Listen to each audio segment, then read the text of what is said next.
ইউক্রেনে রাশিয়ার হামলার কারণে গোটা ইউরোপ যুদ্ধের জন্য প্রস্তুত হচ্ছে।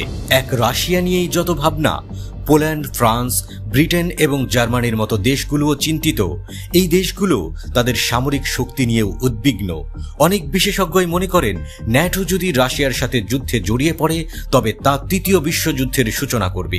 সেক্ষেত্রে ইউরোপের দেশগুলো তৃতীয় বিশ্বযুদ্ধের জন্য কিভাবে নিজেদের প্রস্তুত করছে?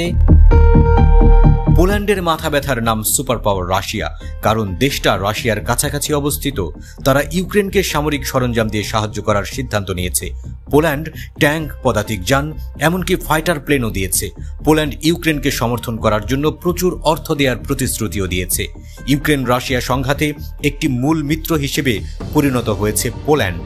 রাশিয়ার আক্রমণ থেকে বাঁচতে দেশটি নিজেদের সামরিক বাহিনীকেও ঢেলে সাজাচ্ছে। পোল্যান্ড 2035 সালের মধ্যে খুব শক্তিশালী হতে চায়। তারা প্রচুর ট্যাঙ্ক, আর্টিলারি, রকেট এবং যুদ্ধ বিমান কেনার পরিকল্পনা করছে। ইউরোপের অন্যান্য দেশের তুলনায় সামরিক খাতে পোল্যান্ড বেশি ব্যয় করার লক্ষ্য নির্ধারণ করেছে। ইউরোপে ফ্রান্সের শক্তিশালী সামরিক বাহিনী রয়েছে, তুরস্কের পরেই দ্বিতীয়। এটি কিছু উপায়ে স্বাধীনভাবে লড়াই করতে পারে, তবে এখনও সামরিক রসদ এবং গোয়েন্দা তথ্যের জন্য মিত্রদের সাহায্যের প্রয়োজন। ফ্রান্সের মানসম্পন্ন অস্ত্র রয়েছে। দেশটির প্রায় 170টি ট্যাঙ্ক যুদ্ধের জন্য প্রস্তুত রয়েছে, যা ইউক্রেনের মতো একটি বড় যুদ্ধে যথেষ্ট নাও হতে পারে। ফ্রান্স রাফালে যুদ্ধবিমান বাড়ানোর পরিকল্পনা করে তার বিমান বাহিনীর উপর নজর দিয়েছে। ব্রিটেনের একটি বড় সাম্রাজ্য ছিল, কিন্তু এখন তারা প্রতিরক্ষার জন্য পারমাণবিক অস্ত্রের উপর বেশি নির্ভর করে। যুদ্ধে সাহায্য করার জন্য তারা ইউক্রেনকে কিছু ক্ষেপণাস্ত্র দিয়েছে, তবে যুক্তরাজ্যের সামরিক বাহিনী ছোট হয়ে আসছে। ব্রিটেন সশস্ত্র বাহিনীকে শক্তিশালী রাখতে চ্যালেঞ্জের সম্মুখীন হচ্ছে। সামরিক বাহিনীর জন্য প্রযুক্তিতে আরও বিনিয়োগ করার চেষ্টা করছে। তারা নতুন নতুন আবিষ্কার নিয়ে এগিয়ে থাকতে চায়, কিন্তু পর্যাপ্ত সেনা না থাকা এবং নতুন যন্ত্রপাতি পেতে বিলম্বের মতো সমস্যা নিয়ে লড়াই করছে।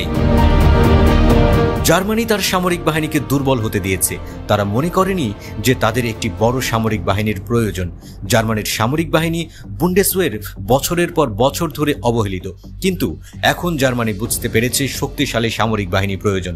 জার্মানি তার সশস্ত্র বাহিনী পুনর্গঠনে প্রচুর অর্থ ব্যয় করার প্রতিশ্রুতি দিচ্ছে। তারা আরও সেনা নিয়োগ এবং তাদের সরঞ্জাম উন্নত করার চেষ্টা করছে। তবে চ্যালেঞ্জের মুখোমুখিও হয়েছে জার্মানি। অগ্রগতি ধীর গতিতে রয়েছে। তারা ন্যাটোর প্রতি তাদের প্রতিশ্রুতি পূরণ করতে পারেনি। তাদের সরঞ্জামগুলি প্রায়শই মেরামতের প্রয়োজন হয় এবং যুদ্ধের জন্য যথেষ্ট প্রস্তুত নয়।